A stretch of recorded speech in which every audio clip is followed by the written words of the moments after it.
Tes.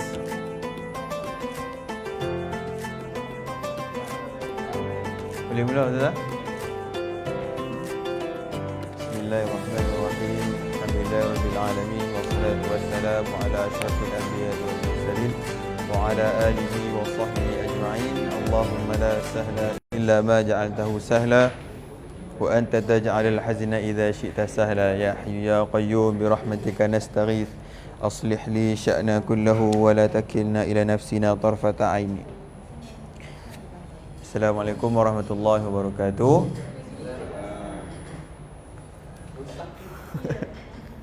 Dia macam tak berapa detect. So bismillahirrahmanirrahim. InsyaAllah kita menyambunglah pelajaran kita dalam Al-Ahkam fil Ilmi Tajwid pada membicarakan hukum-hukum membaca Al-Quran. So alhamdulillah dalam 2 sesi yang sebelum ni kita dah cover sikit-sikit, insya-Allah. Kita dah menyentuh secara tidaklah dakik ataupun secara mendalam sangat, tapi alhamdulillah saya rasa info tu sampai berkaitan dengan makharijul hurufi, tempat-tempat keluar huruf, dan di mana tempat-tempat terbitan ataupun tempat kita nak mencetuskan suara, kita nak mengeluarkan bunyi, kita nak lahirkan dia dari mana. Bukan memang keseluruhannya datang dari mulut, tetapi untuk sebutan yang tartil dan fasih dan jelas, dia ada tempat-tempat spesifik dia. Okey. So untuk makhraj huruf dah selesai. InsyaAllah hari ini kita terus ke hukum nun sakinah dan tanwin. Sedikit revision dulu ataupun intro juga. Kenapa nun sakinah dan tanwin ini dia adalah bersekali? Okey. Nun sakinah adalah nun sukun, iaitu nun yang mati, nun yang bertanda sukun, iaitu dia bukan tak ada baris. Baris dia ada, tanda dia ada. Ada yang ada bulat, ada yang letak macam ni, ada yang macam ni, ada yang tak letak terus. So kita bahasa mudahkan dia, kita sebut, nak bagi senang faham, nun sukun, iaitu nun yang mati. Nun mati. Dia adalah hukum nun mati. Dan kenapa juga dia berkaitan dengan tanwin? Kenapa dia berkaitan dengan fathatain? Kenapa berkaitan dengan kasratain? Kenapa berkaitan dengan dhammatain? Untuk yang awal, kita mengalukan Fadilatul Syekh Ustaz Razizi juga. Ustaz Razizi ada, jadi terus kaku nak ni. Sebab tuan guru ada di sebagai audiens, kita malulah. Alright. So kenapa dia berkaitan? Kenapa dia bersekali? Contohnya, dia sebab tanwin dan nun sakinah ni sebutan dia sama. Apa yang sama? Kita tengok contoh yang pertama. Mathalan. Kita buang fathah lah bagi senang. Mathalan. Ini adalah tanwin, kan? Setuju tak tanwin? Ada siapa mau bangkang? Betul lah kan? Ni tanwin kan? Ya, okey. Kenapa dia dengan nun? Sebab cuba kita tengok sebutan dia. Nun sukun. Mathalan, mathalan. Sama. So ini adalah perkaitan dia. Samalah macam baris bawah pula. Untuk kasratain pula. Basarin. Basarin. Seolah-olah macam kita sebut basa. Alright. Okay? Clear? Jelas? Last sekali untuk dhammatain juga, dia dah ada kat situ. Jadi kita tak appreciate dia, kesian dia pula kan. Kathratun. Sama macam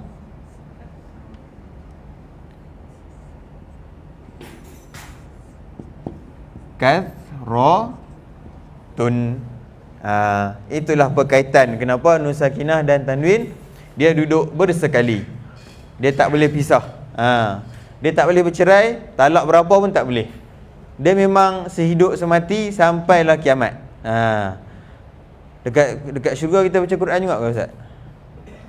InsyaAllah baca kan. Kalau kat syurga pun baca, kat syurga pun macam ni lah hukum dia.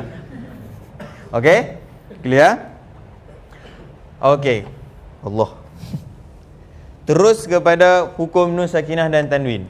Ada setengah ulama mengatakan hukum nun sakinah dan tanwin terbahagi kepada 4, ada terbahagi kepada 5, ada terbahagi kepada 6. Tetapi basically ataupun akar dia sama sahaja sebenarnya. Yang membezakan cumalah cara pengkhalasan dan POV ulama itu sendiri masing-masing. Dia terbahagi kepada 5, iaitu, kalau saya suka sebut 5 sebab terbiasa dari kecil. Dari kecil diajar sebanyak 5 hukum. Ada yang kata kenapa ada yang cakap 6, kenapa cakap 5, kenapa cakap 4. Sekejap saya explain. Sebab whiteboard ni dia tak smart. Kita kena pada manual. Kalau dia smart pandai hilang sendiri tak apa. Ni cadangan kepada library. Bukan kutuk. Kita sama-sama UiTM. Mana nak tahu Cik Rumi tengok live ke apa kan? Okey. Hukum nun sakinah dan tanwin. Ada, kita senaraikan semua teruslah, senang 1, 2, 3, 4, 5 dan 6. Yang pertama, izhar halqi. Izhar halqi.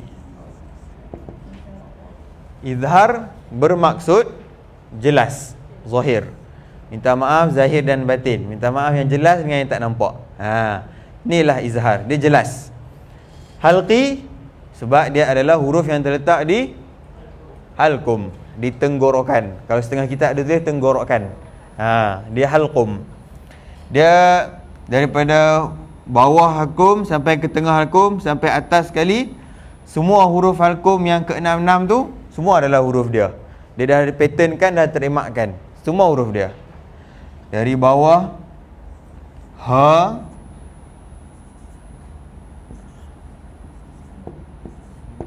ke-6 ni adalah huruf bagi izhar halqi. Okey. Dia jelas dan dia juga adalah huruf-huruf yang ada di halqum. Okey, kita tengok contoh yang ada dalam buku. Kita tengok yang pertama, Rasulun Amin. Rasulun Amin. Cara bacaannya adalah jelas. Kita dengar sebiji-sebiji. Rasulun. Ada bercampur. Dia tidak bercampur dengan mana-mana huruf, tidak diidghamkan dan tidak diikhfakan. Sebab itu dia panggil jelas. Rasulun Amin. Kita dengar sebiji-sebiji. Satu-satu huruf tu kita dengar.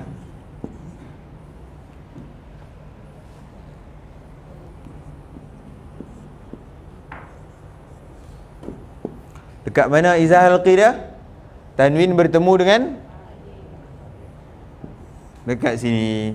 Bacaannya adalah jelas. Sebab itu dia izhar, dia jelas dan dia juga adalah huruf halqum.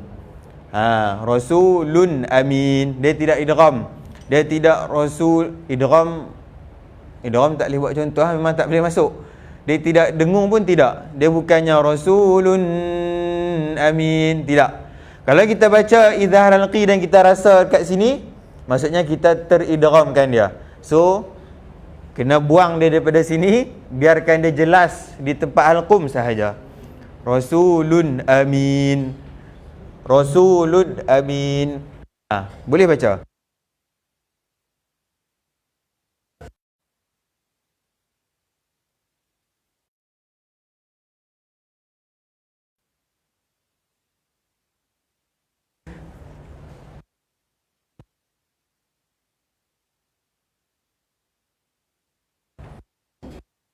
Kita ambil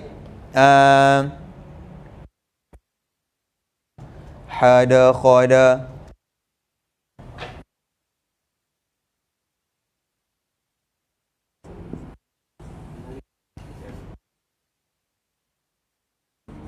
Tanwin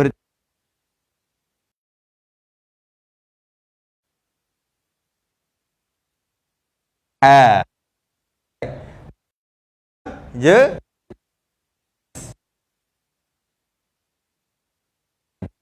Alimun.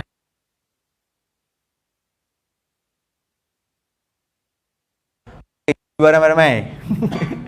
Alimun halim. Ni akan sebutan mun ni mulut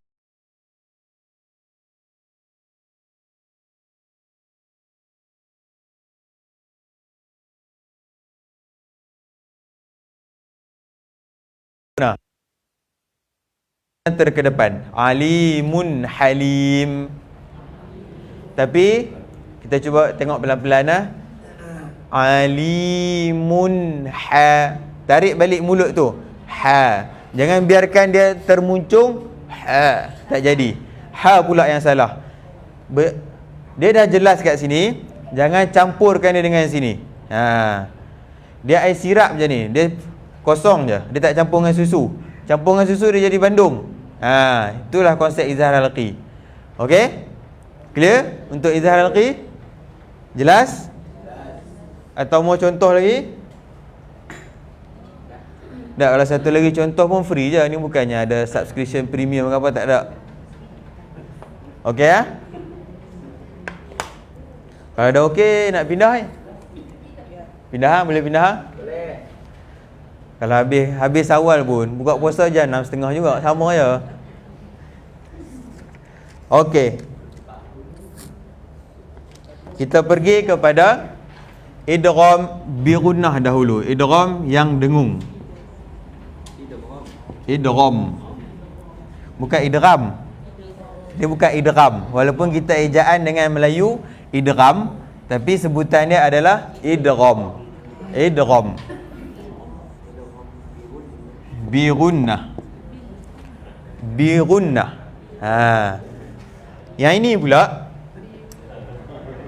kita faham makna idgham, kita faham makna idgham, kita faham makna bi gunnah, insya-Allah bacaan kita akan betul. Ha. Sebab tu saya suka menekankan maksud-maksud izhar tu apa, idgham tu apa, supaya dari situ kita dah faham cara bacaannya. Kita dah dapat konsep, insya-Allah kita dapat cara bacaan dia. Idgham ialah maksud dia memasukkan. Memasukkan ataupun meleburkan. Bi gunnah bermaksud berserta dengan dengung. Gunnah ni maksudnya adalah dengung. Dia ada 4 huruf. Mim, nun, waw, ya. Manoi. Mim, nun, waw, ya. Ni adalah 4 huruf idgham bi gunnah. 4 huruf idgham bi gunnah. Yang pertama adalah huruf mim, yang kedua huruf nun, yang ketiga huruf, yang keempat huruf. Pandai. Alright. Okey. Kita tengok contoh terus supaya lebih mudah untuk di-explain apa maksud memasukkan beserta dengung tu. Kita tengok contoh yang pertama. Kita ambil, kalau dalam buku dia gabung contoh dia tu, lam dengan ra, lepas tu dia terus sambung dengan nun, mim, waw, ya. Lam dengan ra tu untuk idgham bila gunnah. Kita akan masuk selepas ni. Kita tengok contoh yang pertama daripada huruf nun. Lan nasbir.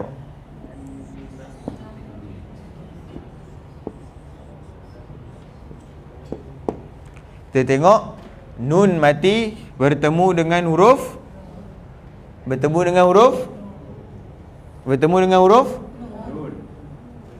nun. Bertemu dengan huruf nun. Dia bertemu ni, janganlah bayang kita ni macam bertemu manusia. Dia sebelah-sebelah tu kira bertemu lah tu. Okey? Alright. Kalau dalam resam Usmani, selalunya dia akan hilangkan tanda sukun ni. Nun tu mati tapi tak ada baris. Selalunya kalau dalam resam Usmani, nun nun sukun yang tiada baris, yang tiada tulis tanda sukun tu, maksudnya idgham dan berdengung lah tu kat situ. Kalau resam Usmani, resam Usmani ni resam yang kita selalu baca setiap hari itulah. Jangan yang Quran yang Pakistan apa semua tu guna, tu lain pula. Cara tulisan dia tu lain. Okey? Alright. Kita tengok apa yang masuk idgham, iaitu memasukkan. Apa yang memasukkan? Memasukkan dia ke huruf idgham. Kemudian dengung. Lan, kita akan rasa di sini. Lan. Kan kita belajar minggu lepas makhraj bagi apa dia ni? Al-khayshum. Al-khayshum, dia adalah tempat bagi dengung. So kalau untuk dengung, dia mesti di sini. Dia mesti di hidung kita akan rasa. Lan. Kalau kita tutup tak jadi. Lan tak jadi. Kalau tutup, cuba try baca, buka dulu. Lan nasbira, lan nasbira. Cuba tutup pula. Tak jalan. Huruf tu tersekat. Betul tak? Cek balik atas meja, takut jatuh atas hidung. Alright. Okey. Tu satu contoh untuk idgham bi gunnah, idgham beserta dengung, iaitu dia masuk ke huruf kedua, iaitu nun. Nun ni kalau yang meleburkan tu maksudnya sama je memasukkan, sebab dia terlebur, dia masuk huruf kedua. Dan syarat dia yang kedua, dia adalah bi gunnah, beserta dengan dengung. Dia tak cukup masuk sahaja, dia mesti dengung, mesti berdengung sekali. Contoh yang kedua daripada huruf mim tu,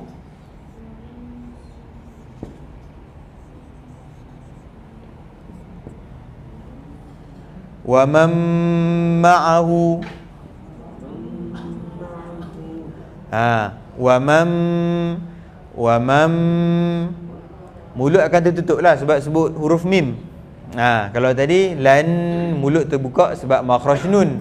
Ni makhraj di mim. Nampak? Nun ni kita dah tak bunyikan sebab dia dah masuk ke huruf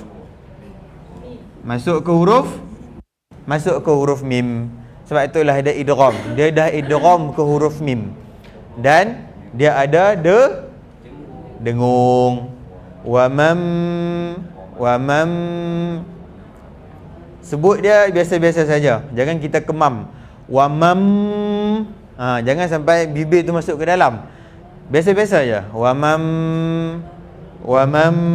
ma'ahu.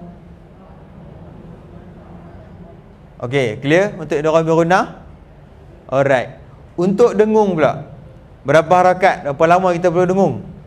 Adakah kita perlu sediakan stopwatch? Perlu sediakan timer? Tak perlu. 2 harakat sahaja. Jangan yang pendek sangat. Jangan wa man ma'ahu. Jangan. Bagi dia sedap-sedap sikit. Wa man ma'ahu. 2 harakat. 2 harakat tu dah cukup dah. Cantik dah 2 harakat. Alright?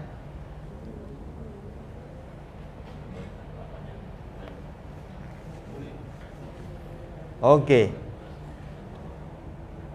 Selesai untuk idgham bi gunnah. Jelas untuk idgham bi gunnah? Clear? Crystal clear? Alright.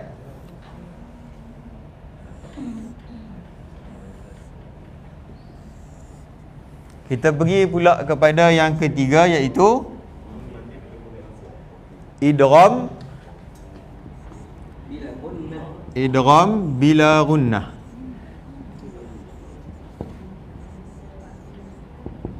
Dia idgham juga, dia masuk juga, tetapi dia tanpa dengung. Dia masuk saja, lebur saja. Nun dengan nun sakinah dan tanwin tu dia terlebur, tetapi dia tanpa dengung. Dia tidak berdengung. Bila ni maksudnya tanpa dengung. Kalau bi gunnah dengan dengung, bila gunnah tanpa dengung. Dia separuh saja daripada huruf idgham bi gunnah. Dia ada 2 huruf saja, iaitu huruf lam dan huruf ra. Lam dan ra. Kita tengok contoh dari surah Al-Baqarah.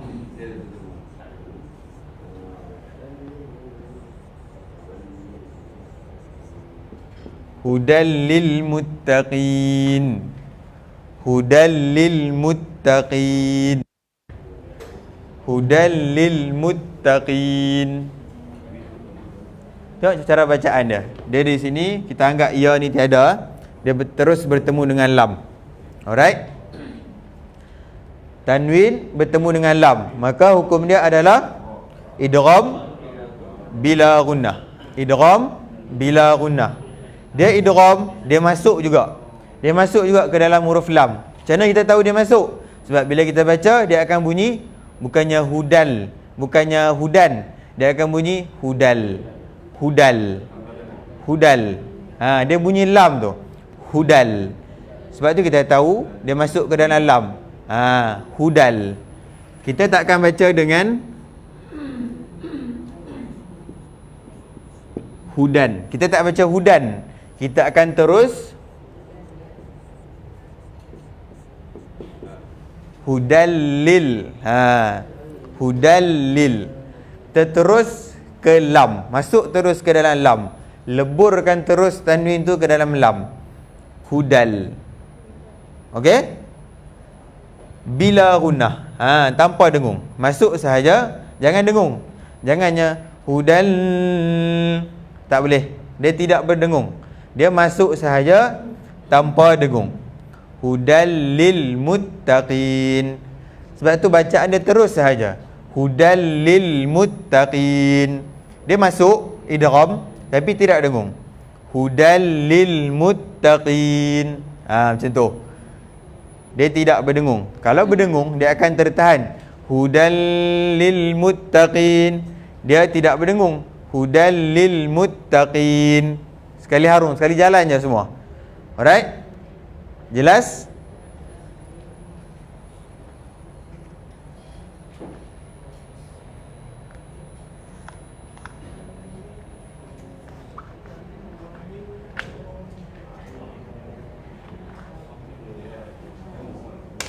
Kita tengok contoh yang kedua, iaitu dapat untuk huruf ra pula.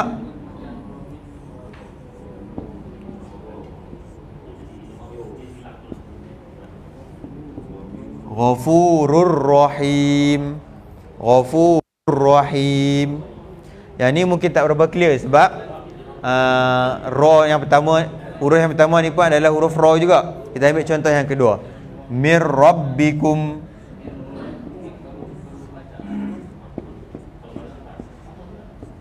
Mir rabbikum. Bacaan dia kita masukkan ke dalam ra. Mir. Mir. Dia bacaan dia kita masuk terus ke dalam huruf ra, iaitu mir. Mir rabbikum. Mir rabbikum. Dia masuk tanpa dengung, tidak berdengung. Dia tidak ada mir rabbikum. Dia terus je mir rabbikum. Mir rabbikum. Walaupun ra ni ada takrir, tapi hati-hati jangan melebih-lebih dalam takrir je. Jangan melebih-lebih dalam getaran dia. Mir rabbikum cukup. Jangan mir rabbikum. Kalau kita bertakrir-takrir, seolah-olah ra dekat sini banyak. Cukup sekadar mir rabbikum. Okey? Clear? Jelas untuk idgham bi gunnah dan idgham bila gunnah? Alright.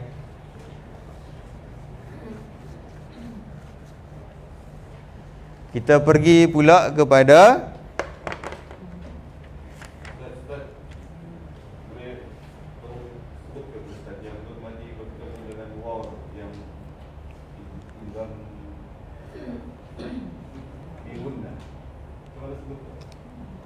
nun mati bertemu dengan waw. Wa miu. Wa miu. Wa min waraihi. Wa min. Wa min. Bukan miau.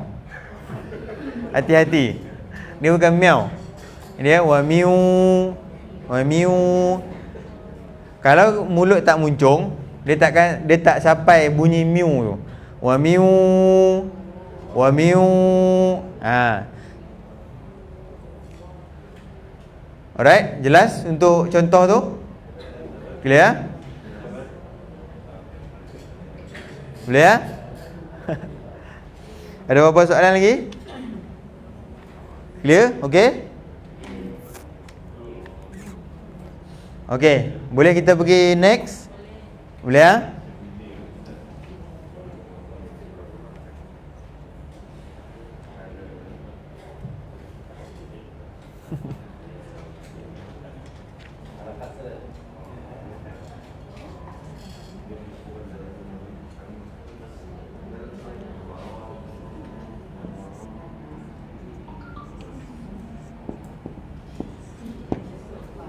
Alright.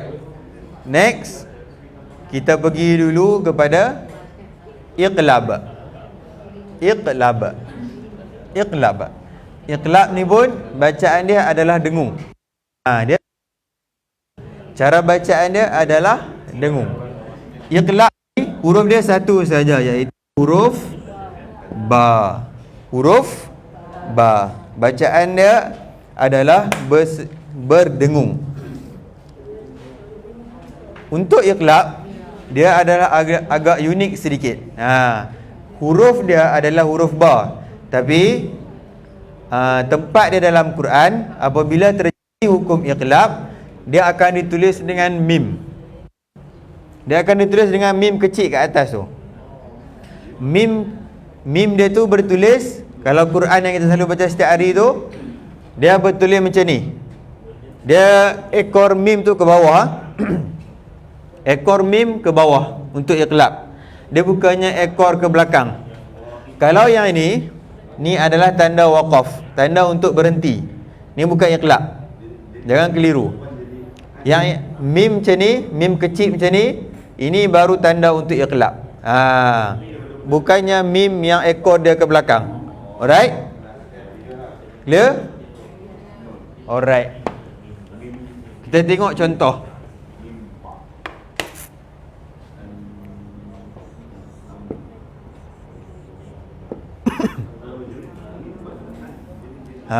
Dia akan tulis mim tu kat atas ni macam ni. Dia ada mim kecil dekat atas tu.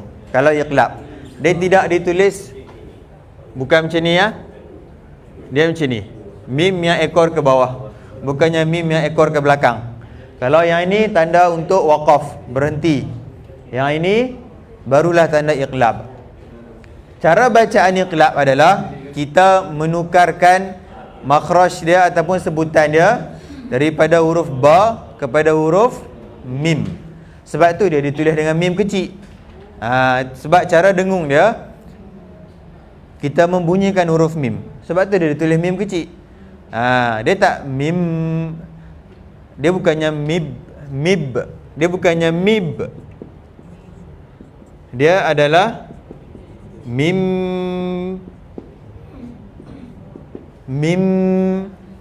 Dengung dia tu akan menjadi makhraj mim. Sebab tu dia letak mim kecil. Mim ba'di sami'an basira. Right?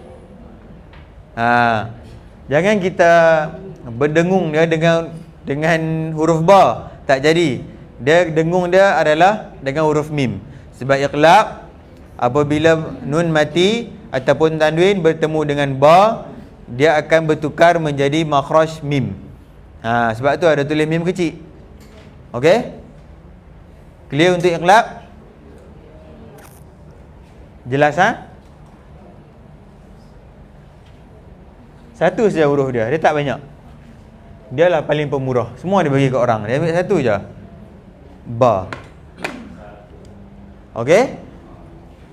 Kita pergi pula kepada yang paling banyak, iqfa haqiqi. Huruf dia ada 15. Iqfa haqiqi huruf dia ada 15. Kalau saya nak tulis, perlu ada 2 whiteboard. Cara nak ingat dia, boleh hafal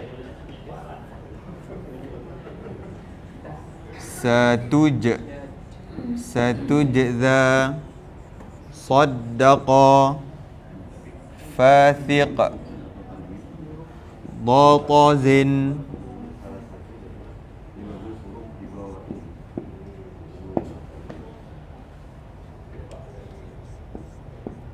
Syazin. Cara nak ingat dah. Ni semua adalah huruf dia. Sin, ta, jim, za, sa, dal, qa, fa, tha. Ini bukan qaf, sorry. Ni kaf. Kaf, dha, ta, dha, shin, za ke zain? Ni za, ni tak apa, yang penting lepas ni ada baris tahu baca. Ikut suka lah nak sebut apa pun. Ni adalah huruf-huruf dia. Senang nak ingat, tak payah ingat. Ingat semua huruf-huruf ni. Kalau tak ada di sini, kat sinilah tempat dia. Kalau nak hafal yang ni, kalau nak hafal ikhfa hakiki saja banyak. Jadi mungkin penat, mungkin malas, mungkin dah tak berapa ingat. So, cara nak ingat dia, tak payah ingat huruf-huruf yang ini. Tengok, kalau kita baca Quran sampai ke tempat nun sakinah atau tanwin, kita bertemu salah satu daripada huruf-huruf ni, maka dia adalah ikhfa hakiki. Okey, kita tengok pula kepada tempat maksud ikhfa dan hakiki ni apa. Ikhfa ni dia adalah bersembunyi. Dia sembunyi ataupun samar-samar. Dia tak berapa clear. Dia tak transparent. Kalau izhar jelas. Kalau ikhfa bersembunyi, samar-samar. Macam dia ni bersembunyi. Dia sembunyi kat mana? Jadi kita cari. Okey. Hakiki. Hakiki ni adalah realiti, bersembunyi daripada realiti, lari dari masalah. Macam tu kan maksud ikhfa hakiki? Tidak. Okey. Ikhfa hakiki ni kenapa dinamakan samar? Kenapa dinamakan bersembunyi? Sebab apabila bacaan dia, kita perlu berdengung. Tetapi dengung dia tu, kita dah standby untuk ke makhraj. Kena tulis contoh dulu sekejap.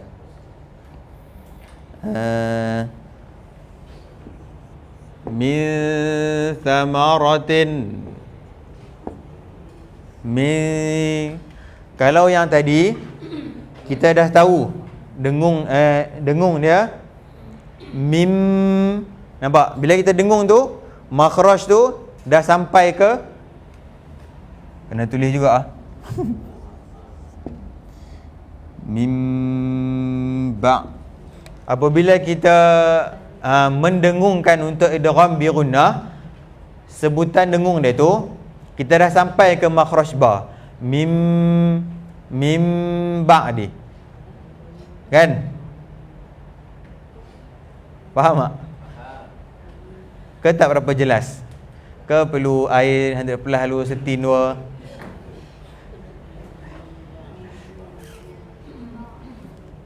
Apa tadi contoh lain untuk idgham?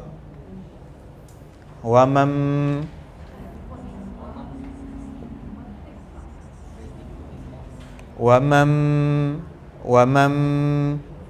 Oh, ni iqlab. Sorry. Ni iqlab. Sorry. Yang ni contoh dia. Wa mam. Nampak bila kita berdengung, wa mam tu makhraj dia dah ada di tempat mim. Betul tak? Wa mam.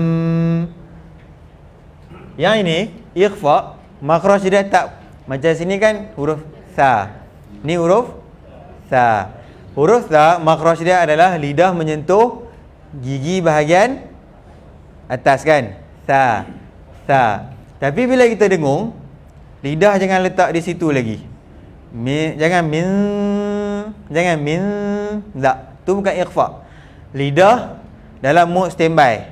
Prepare dah nak pergi ke tempat sa. Itulah yang maksud dia samar-samar. Min thamaratin. min thamaratin. Kalau kita dengungkan dia macam idgham bi gunnah, dia akan jadi min tak boleh. Tu bukan ikhfa. Itulah maksud dia samar-samar. Itulah maksud dia tersembunyi. Janganlah bayang dia sembunyi kita tak nampak terus ke apa. Dia maksud dia samar-samar. Min thamaratin. Lidah tu tak duduk di tempat tha waktu kita mendengungkan dia. Jelas? Clear? Okey? Boleh. Kita cari contoh lagi. Banyak lagi huruf ikhfa. Kita tengok huruf yauma idzin bidatin. Huruf jim Kita ada huruf jim.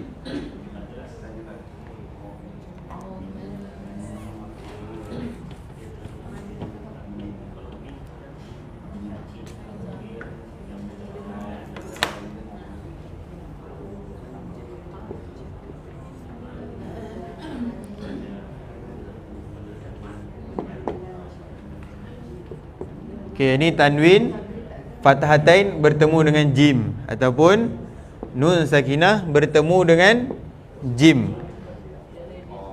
Terlebih rumah lah. Manja. Kita tahu ja apabila kita nak sebut atas lidah akan menyentuh lelangit, betul tak? Ja. Jim. Bahagian atas lidah akan menyentuh lelangit mulut kita, betul tak? Tapi bila kita dengung untuk ikhfa, adakah nak mendengungkan dia tu lidah akan terletak di makhraj jim? Tidak. Lidah masih lagi tergantung. Manja. Dia nak pergi ke tempat jim tu, dia nak pergi ke makhraj jim, tapi tak sampai. Tak boleh sampai. Sebab kalau sampai tak terkeluar tak. Itu bukan ikhfa. Dia tergantung lagi. Dia bukannya tak ada identiti, tak ada hala tuju. Dia dah tahu nak pergi mana. Cuma dia relax dulu. Dia lepak sekejap. Manja. Dia tak duduk di tempat nun juga. Dia bukannya dia tak duduk di tempat nun juga. Dia nun pun bukan, jim pun bukan. Mungkin dekat sini kot. Dekat tempat yang tiada ni. Dia tergantung. Sama je. Qauma jabba. Qauma.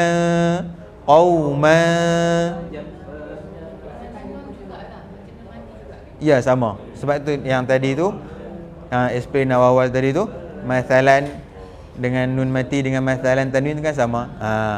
Sebab itulah kaitan dia. Okey? Jelas? Ataupun masih lagi ikhfa ataupun sudah lagi zahir? Clear? Clear? Untuk ikhfa hakiki, clear? Jelas?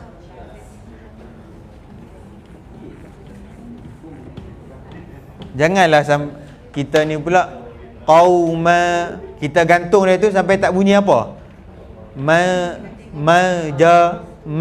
Ja. Ada selang masa tersenyap. Jangan. Dia kena dengung. Ja. Dia berbeza. Walaupun sama-sama dengung, tapi kita kata kita faham dia tak duduk mana-mana makhraj, so kita diam. Tak. Dia dengung tu berjalan. Dia bukannya bukan. Okey? Jangan pisahkan dia walaupun dia tak ada tempat nak pergi. Bukan tak ada tempat nak pergi, dia masih lagi on the way. Dia sampai. Tapi jangan push dia. Bagi dia masa pelan-pelan. Mungkin dia nervous, mungkin dia introvert ke apa, kita tak tahu. Kita husnuzon.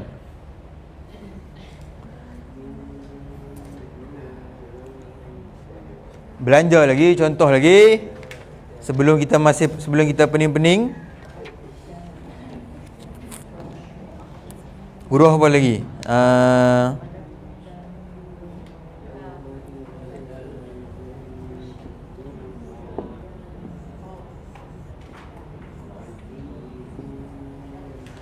Nun mati bertemu dengan sa. Bertemu dengan sa. Bertemu dengan sa. Kat mana makhraj sa? Makhraj sa dekat mana? Dekat Pitar, dekat Menara Ilmu, kat US, dekat mana makhraj sa? Dekat mana? Gigi mana? Gigi memang kat atas, mulut kita kat atas. Mana ada gigi kat kaki? Makhraj dekat mana? Gigi mana? Atas ke bawah? Yakin ke kat atas?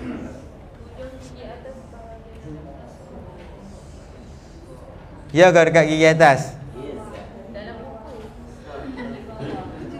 Buku tu pun manusia yang tulis. Manusia ni mana ada sempurna. Dia gigi bawah. Buku tu silap tu. Dia gigi bawah. Gigi yang bawah ni. Gigi bawah. Gigi yang bawah. Janganlah tengok gigi saya, sentuhlah gigi sendiri. Gigi yang bawah ni. So hujung lidah akan kita lock hujung ni, kita lock dekat belakang gigi tu. So nak lukis ke? Okey, gigi. Ni bibir. Ni bibir. Ini baru gigi. So dia akan bersentuh dengan gigi sini. Hujung lidah. Hujung lidah lock dekat situ. Yang bergerak di belakang je. Ni bayangkan ni gigi bawah ni. Ni gigi bawah, bayangkan. Hujung lidah lock dekat situ. Yang bergerak di belakang ni sahaja. So dia janganlah janganlah penuhkan lidah tu di gigi tu dulu. Penuhkan tu dulu baru gerak untuk so. Jangan. Asal sentuh gigi tu cukup syarat lah tu. So. Hujung tu pula janganlah bagi leperkan lidah tu, cari betul-betul hujung, parking. Asal kena tu cukup. Asal kena gerak yang belakang tu, insya-Allah sempurna syarat dia tu. Okey, kita balik kepada ikhfa hakiki. Macam mana nak dengung dia? Kita dah tahu dia tergantung. Adakah kita baca dengan waman salaha? Tidak, sebab dia bunyi nun. Dia tidak bunyi, itu bukan syarat-syarat ikhfa. Ada baca dengan waman salaha? Tidak, tu sebab kita dah letak hujung lidah di tempat sa. Bukan. Dia waman salaha, waman pindahkan ke makhraj sa. Waman salaha. Okey? Clear? Jelas? Ni kita ni dalam perbincangan. Kalau ada masalah, rasa saya buat salah ke apa ke, bagi tahu je, tak ada masalah. Kita sama-sama menimba ilmu dekat sini. Okey? Clear? Boleh ya? Lepas ni ada makanan, tuan-tuan.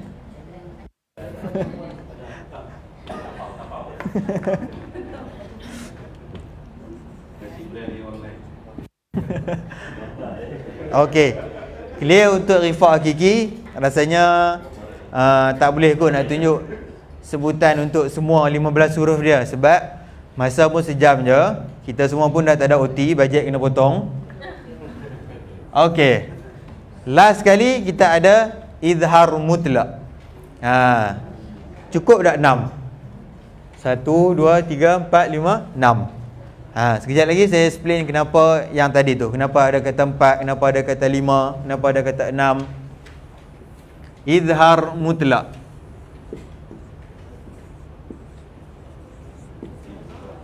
Izhar mutlak ni dia tak banyak. Dia ada 4 perkataan sahaja. Boleh tengok di muka surat 11 tadi. Dia bab di catatan dan peringatan tu. 4 perkataan di dalam Al-Quran yang apabila nun bertemu dengan waw atau ya, ianya tetap mesti dibaca secara izhar. Maksudnya 4 perkataan ni, kalau kita tengok dia, cuba kita tengok nun mati dia. Sinwan tu, sinwan. Nun mati bertemu dengan waw. Bertemu dengan waw. Kalau ikut hukum asal, nun mati bertemu dengan waw, dia mestilah idgham bi gunnah, dia mesti berdengung, betul tak? Tapi untuk sinwan untuk sinwan kita baca dengan jelas. Kita baca secara izhar. Dia tiada dengung. Sinwan, sinwan, sinwan. Dia tidak ada sinwan, bukan. Dia baca jelas, clear. Sinwan, sinwan. Sama juga macam qinwan, bunyan dengan ad-dunya. Keempat-empat perkataan tu dia dibaca izhar. Dia mesti baca izhar. Dia tidak baca dengan idgham bi gunnah. Dia jelas, clear. Alright? Satu cara nak membezakan dia, contohnya kita terlupa ataupun terconfused ataupun maybe ada banyak masalah, kita terlupa hukum idgham bi gunnah dengan hukum izhar mutlak ni, macam mana nak kenal? Kalau kita perasan contoh izhar mutlak ni, sinwan, qinwan, bunyan, dunya, semua dalam satu perkataan. Dia satu je. Sinwan satu, qinwan satu, ad-dunya satu. Semua dalam satu perkataan. Kalau tengok contoh idgham bi gunnah tadi, dia semua dalam dua. Maksudnya dia ada terpisah. Macam yang tadi contoh kita ambil wa man ma'ah tu kan.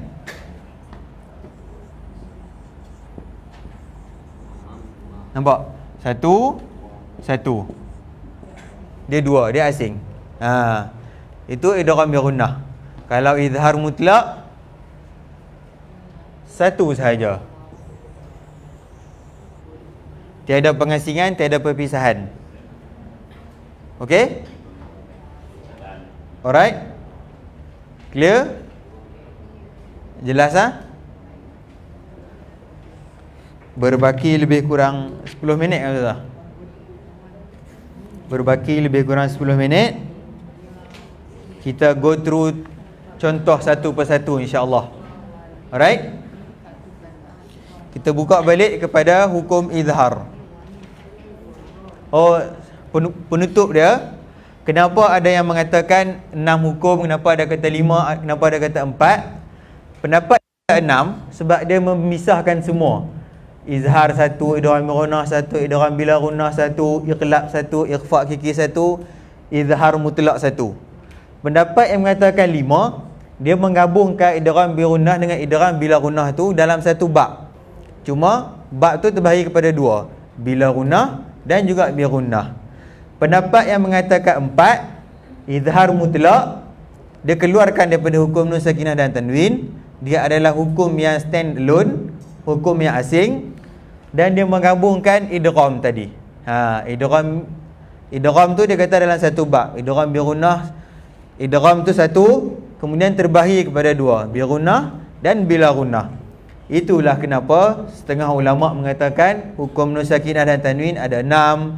Kenapa nun sakinah dan tanwin ada 5? Kenapa nun sakinah dan tanwin ada 4? Kalau kita nak pilih berapa? 3, 2, 1. Kalau kita ikut sukalah nak pilih berapa pun, janji kita baca Quran betul. Kita pergi kepada contoh izhar yang pertama, iaitu huruf hamzah tadi, huruf alif. Kita tengok contoh yang pertama, Rasulun amin. Rasulun amin. Kita ulang balik. Rasulun amin. Bacaan dia jelas, clear, satu-satu. Lun tu pun bunyi lun. Ni hati-hati dia bukan lun. Dia bukan pinjaman, dia bukan lun. Dia lun. Dia bukan lun. Dia bukan lun. Bukan lun. Dia adalah lun. Rasulun amin. Kalau lun Sama lah macam kita menyebut, kita bagi salam. Kalau Melayu, di tempat kita terbiasa dengan Assalamualaikum. Dia bukan kum, dia bukan jekum, dia bukan kum. Assalamualaikum. Macam kita sebut belum, bukannya belum, belum. Hati-hati juga, bukan rasulun, bukan lun. Ni lun berapa tahun tak tahu. Ni rasulun, rasulun amin. Untuk amin tu pun hati-hati, jangan sampai tercampur dengan makhraj a. Dia adalah a. Rasulun amin. Dari sini, rasulun amin. Okey? Jelas Contoh huruf ha. Alimun halim. Tu pun sama, bukan alimun, bukan halimun. Alimun mun. Alimun halim. Alright. Kita pergi pula kepada idgham. Idgham bila gunnah dulu yang pertama. Hudal, hudal lil muttaqin. Dia hudal, masuk terus ke dalam lam. Idgham terus ke dalam lam, tapi tanpa dengung. Hudal lil muttaqin. Hudal lil muttaqin. Hudal. Jangan bunyikan hudan nun dengan lam. Hudan, hudan, hudan. Itu salah. Dia masuk terus ke dalam lam. Hudal lil muttaqin. Yang ni pun hati-hati menyebut makhraj qa, bukannya muttaqin, bukannya muttaqin. Tu kita menyebut dengan makhraj kaf. Dia muttaqin. Bukan muttaqin, dia muttaqin. Assalamualaikum. Okey. Muttaqin, dia dengan qa, dia bukan dengan kaf.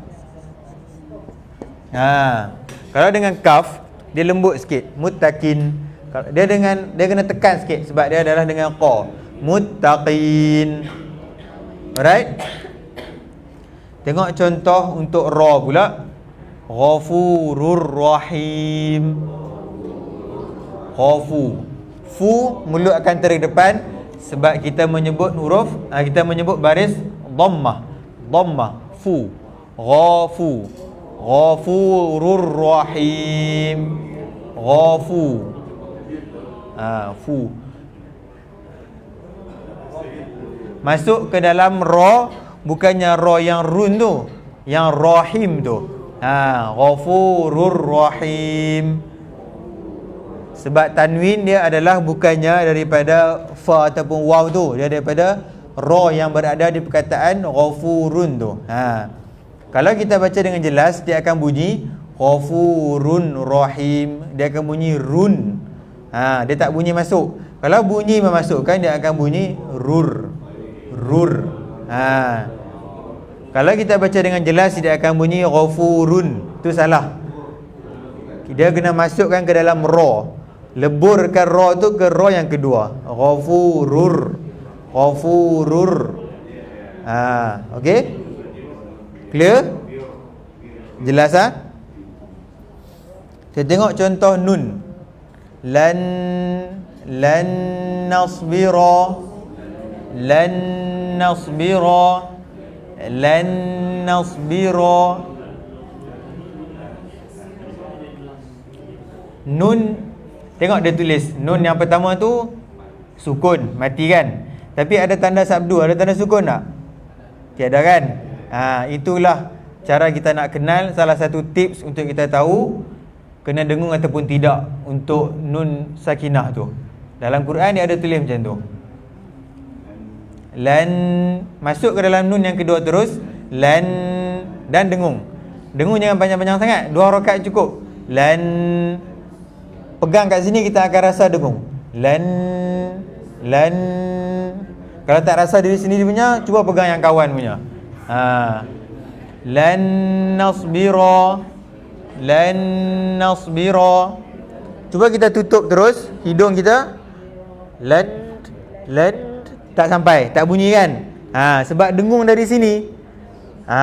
Dengung dari sini. Kalau kita tutup tak bunyi, betul lah tu. Kita dah channelkan dia tu ke tempat yang betul. Kalau kita tutup masih boleh baca, kita kena check balik. Okey? Mungkin leaking ke apa kat atas kan? Bawa lah pergi check. Alright? Kita ambil yang tadi, wa min waraihi, wa min masuk terus ke waw. Nun mati bertemu dengan waw, hati-hati, dia bukan yang bertemu dengan ra, dia bertemu dengan waw. Wa min wara.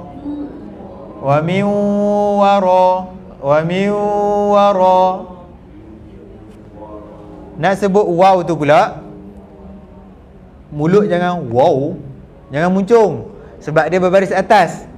Wa miwa, tarik balik mulut ke belakang. Wa miwa.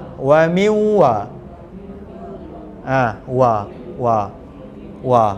Tarik balik mulut ke belakang. Jangan kita standby. Wah, jangan.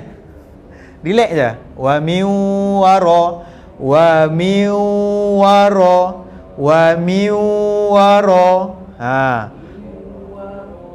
Alright. Boleh nampak untuk waw? Masa dah cemburu belum tuan? Dah cemburu dah. Okey, last untuk iqlab dan ikhfa. Yang ni iqlab tak perlu panjang-panjang sebab dia macam kita sebut huruf mim sahaja. Mim ba'di. Cuma hati-hati, jangan mulut itu kita menekan sampai tak perlu sampai macam tu. Santai-santai sahaja. Makhraj mim.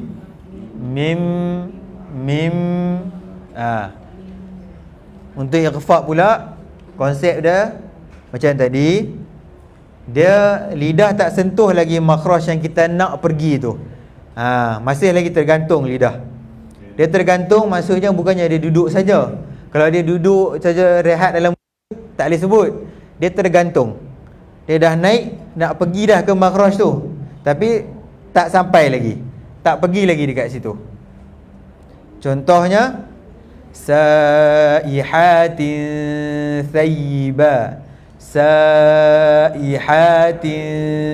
thayyiba. Tengok tanwin kasratain, tin tu, tin. Yang ni pun hati-hati juga. Dia bukannya tin, dia tin. Dia bukannya tin. Dia adalah tin. Dia adalah tin. Saihatin, tin. Huruf selepas dia adalah huruf tha. Tapi kita tak parking lidah di tha dan tak parking juga lidah di tin. Dia tengah-tengah. Saihatin. Dia bukannya saihatin, tu tempat nun, sebab dia kita parking di tin. Dia bukan juga di tempat tha. Bukannya saihatin, bukan. Dia tak sampai, dia bukan di tempat nun, bukan di tempat tha. Saihatin, baru masuk thayyibatin. Hati-hati, bukan tin lah, bukan tin. Tin.